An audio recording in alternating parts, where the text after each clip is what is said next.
Hello everyone, welcome back to my channel. Let's discuss dynamic memory allocation in C language.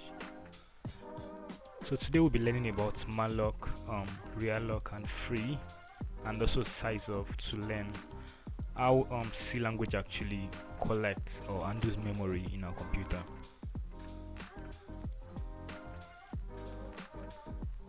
Let me create a main.c file.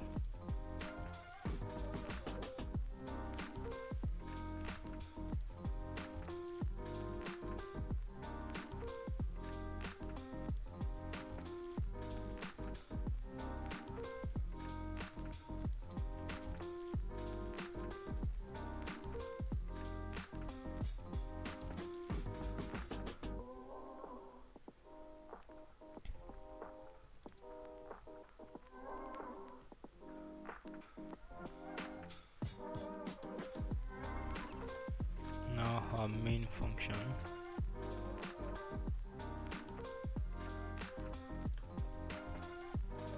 Now in a normal sense, when you create an integer, let's say int number, now this number is a variable, right? But then it has to be stored in the computer memory some ways or the other. Now when it is stored, it takes up some quantity of storage. Now an integer takes in now to find out, let's discover it. I don't really want to tell you what the amount of storage that it takes in, so let's discover it. Now each character also takes in a specific number of storage, so let's discover how much storage they use or contain. Now let's say printf %l u size of none, or just let me say ints. Now what this does is, normally we use our printf function, right? But then we are using lu because we want to print out the storage that is like the storage value of a specific data type. Now this is the size of function. So what this does is it looks into a data type and like checks the amount of storage that is required to store an object or a variable of that data type. Now see here we are passing the int to the size of function. So we are passing data type, which is the integer, to the size of function. So like to tell us, okay, like this variable or this data type would need this amount of storage when you initialize it. So let's now return 0 and see what happens. Now let me change directory, compile my code.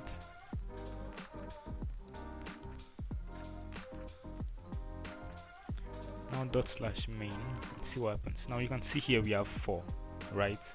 Because it takes 4 bytes to store a single number in C language. Now let's see about the character.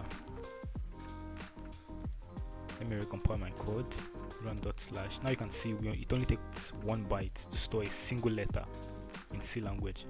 But what if we have a long or a float? Let's say double float long. Nope. Yeah, we already have that actually. So let's see about this. Let me just add the values just before to make it look better and formatted.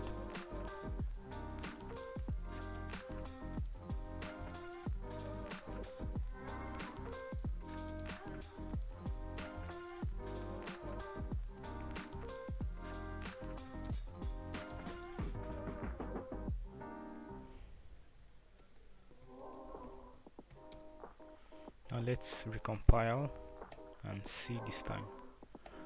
Now for an integer we have 4 bytes, for a character we have 1 byte, for a float we have 4 bytes, for a double 8 bytes, and for a long also we have 8 bytes.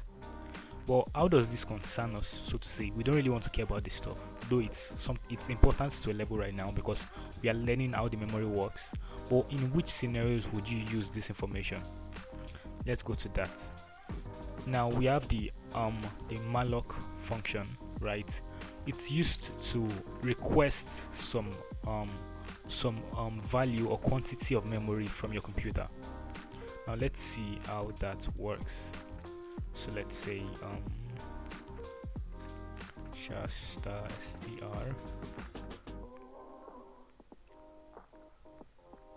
Nope.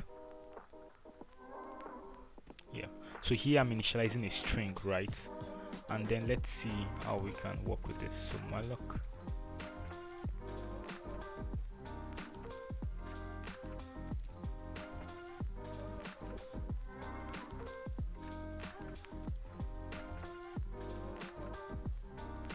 hold on, should I? Okay, I've not imported std library. Yes. Now to work with malloc, you need to import that specific header file stdlib.h. So now let's go ahead and use the malloc.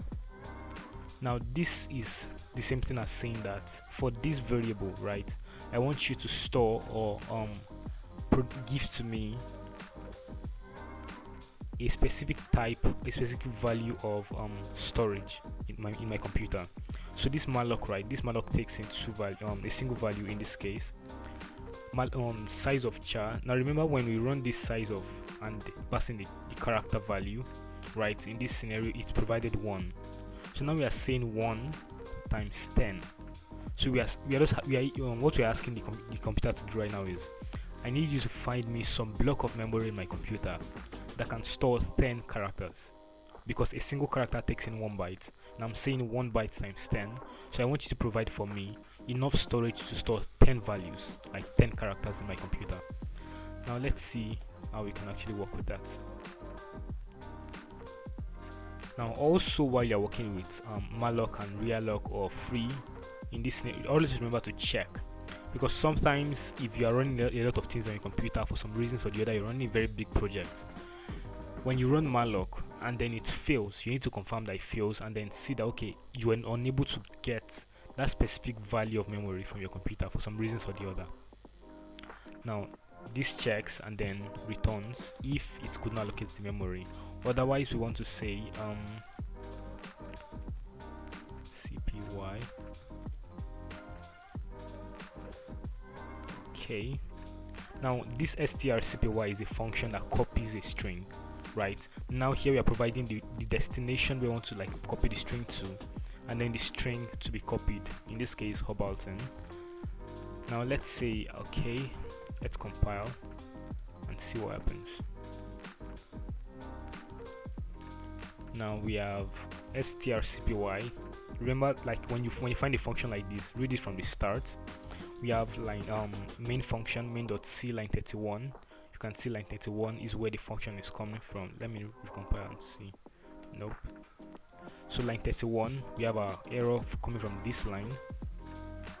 Implicit declaration of function strcpy. And this is because we are trying to use a function that we've not included in our file.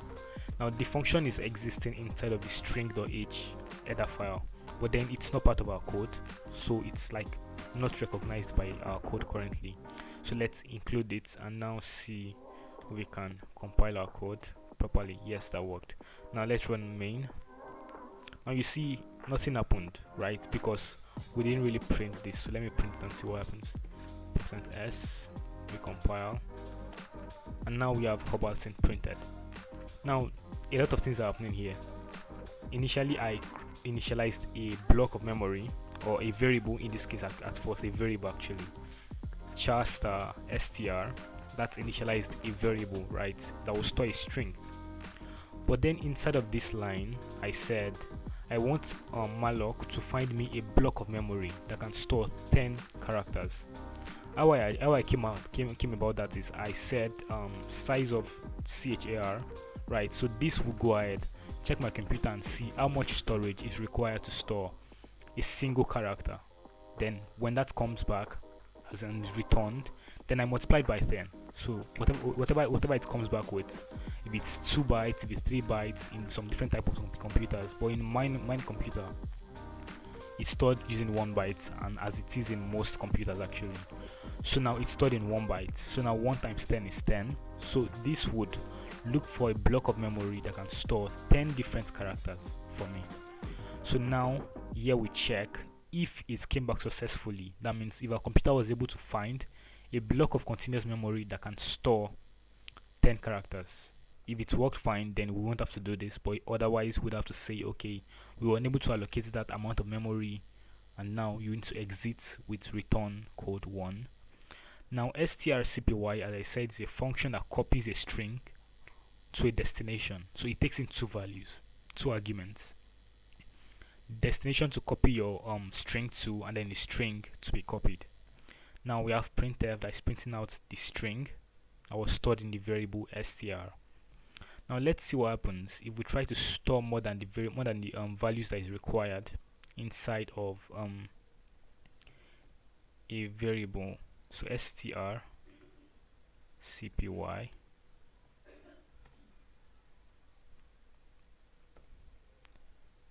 C is so cool. Now here we have a single character 1, then we have 2, a single space, 3, 4, 5, 6, 7, 8, 9, 10, 11, 12, and then the extra end of line. So now this is obviously more than 10, which means it should not be able to, it should not store inside of this variable, because this variable has enough storage to store 10 values, right? 10 characters. But then we are trying to store more than that. So let's see what happens when you make an error like that. So now you can see in main function line 36, built-in memcpy, writing 13 bytes of region, writing 13 bytes into a region of 10 overflows destination. So this says that in our variable str we only have space for 10 characters, but then we are trying to store 13 characters, 13 bytes in this case, because a single character is a byte, but then we are trying to store 13 characters, that's 13 bytes, but then we only have 10 bytes, so that's causing the error right now.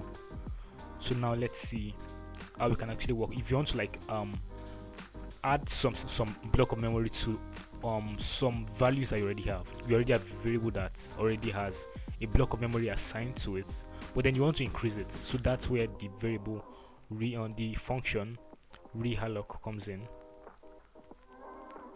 So we say str equals,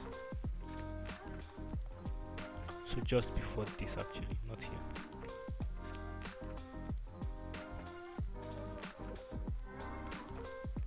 So what this realloc does is it goes ahead into our computer one more time and checks that I need some new block of memory, right, of a given size, which is the size of that is right here, and then it takes in a block of memory that is already there.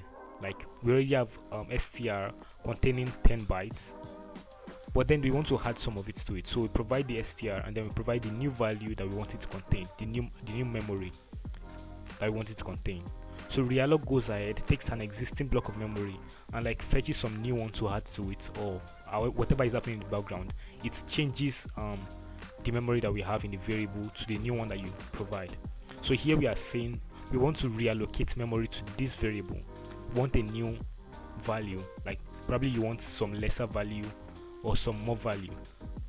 So now here we want some more value, so we are saying we want to reallocate this variable with 20 bytes. So now that should be more than enough to store this string. So let's see what happens when we try to do that. No. Now you can see we compiled successfully, because that was enough memory to store the variable, so we shouldn't have any errors. So let me go ahead and print right here, print f, and now let's see if that works. Now we get Obaltin and C is so cool, so that worked fine. But then there's one more issue that is here. When you keep asking memory from your computer, you need to return it. This is just like a physical scenario where you ask someone to give you something, but then you have to return it, otherwise there will be some problems. Let me say problems. So now so when you request memory from your computer, you always have to return or free the memory, because if you don't do that, you keep asking for more memory from your computer, you keep asking for memory from your computer, and if it's a very big program, after a while your computer will be unable to provide more memory, and then your program will crash or begin to act very weirdly. So you need to free a memory as soon as you are no longer using it. So now in this scenario we need to run free and then str, which is the block of memory that we want to free. We don't need it anymore, so we have to free it to return it back to our computer, so to say. So now let's see, let's compile and run .slash. So this still works fine, but then how do you check if there's some block of memory in your code that you've not freed? Because sometimes you write thousands of lines of code and then you don't actually like find out some little blocks of memory that you requested from your computer but forgot to free. So that's where a tool comes in. It's called valgrind. So then you can run valgrind, and then first let me recompile my code. For the new error that I created on purpose, I removed the free function. So now we are requesting memory from our computer but we are not returning it back. So let's run valgrind, and then the name of our code ./main. So now you can see heap summary in use 20 bytes in one block. So at the point of when our code exited, we were using 20 bytes of code in a single block of memory. So now you can see total heap usage. We allocated 3 times, we freed 2 times. So now by default, whenever you run any script, any block of Python of C code, you are always requesting memory from computer by default. But then whichever one that you actually request using malloc will be added to this list. So here you can see we ran malloc in the first place and then realloc in the second place. So that's 2 memory allocations that we requested. But then we're having 3 here because that's the third one that is always there. So now we fred 2, but then it should be 3. Whenever you request 3, you should return 3. So that means there is 1 that is missing. So you can see here in the summary also, definitely lost 20 bytes in a single block. So this is some memory that we requested but we never returned. So now you can see rerun with leak check full to see detailed. So with this now you can see that okay, we've lost some block of memory, right, that we didn't return. So now you can also, let's see what happens when we actually free all our memory and see if valgrind also finds that out. So let me clear my screen, recompile. Now you can see valgrind. So here you can see all heaps were freed, no leaks possible, because we have released or freed all of the memory that we requested from our computer. So that's like the baseline of it. So here you can also see 3 allocs and 3 frees, so they are the same values. That means we don't have any memory leaks in our computer, in our code actually. So that's all about size of malloc and realloc and free.